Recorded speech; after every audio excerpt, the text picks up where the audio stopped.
All right, first he was committed to military action in Syria, but then the president unexpectedly punted that decision to Congress. But in the past, the president has not felt so positively about his congressional colleagues. Frankly, sometimes I just can't wait for Congress. It just takes them a long time to decide on stuff. We're going to take action on proven ideas to upgrade our schools that don't require Congress. Congress didn't get its act together. So where I can act on my own, I'm going to. I'm not going to wait for Congress. And in 1973, the War Powers Act passed, meaning the president can act on his own. So is the president just playing politics now, and will he make his own decision in the end anyway? Let's talk to Pete Hegseth. He's the CEO of Concerned Veterans for America and a veteran of both our wars over the last 12 years. Do you sense some politics here and less military play?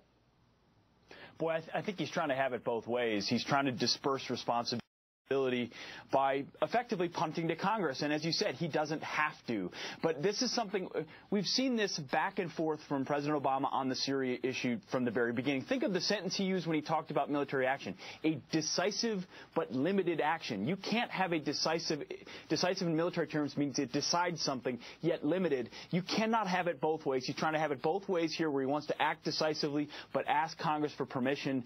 All the while, who's reading these tea leaves, Brian? You know who is. The Syrians, the Iranians, right. The whole world's looking at us, and they see how foolish we look in waffling back and forth. Listen, if you ever play the game Battleship or Stratego, you know if you give them 10 days to move their assets around, you cannot possibly say the targets will be as ripe when we're finally ready to attack, which seems inevitable. No. Pete, everything's moved. Everything's gone. The choppers are in cities. Who knows? Maybe they're going to be human shields to some of those fixed targets that we want.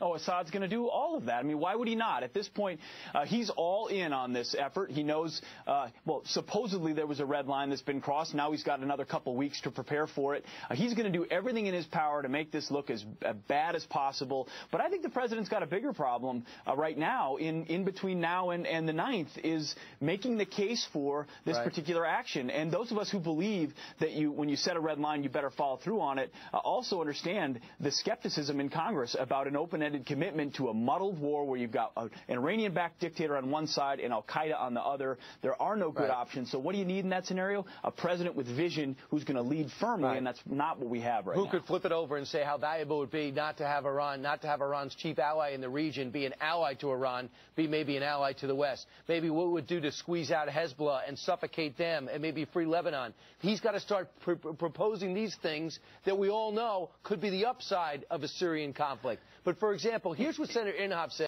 says, and I want you to hear this because I think it relates directly to what you did for a living. Listen.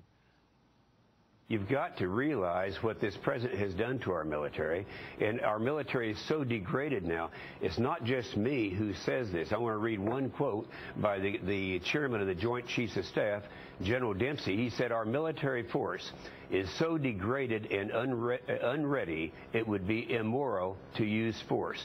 Wow. So that's from the chairman of the Joint Chiefs of Staff. You talk to guys still fighting now. You're a guy who's still enlisted. You would still be fighting today. What's your reaction to that?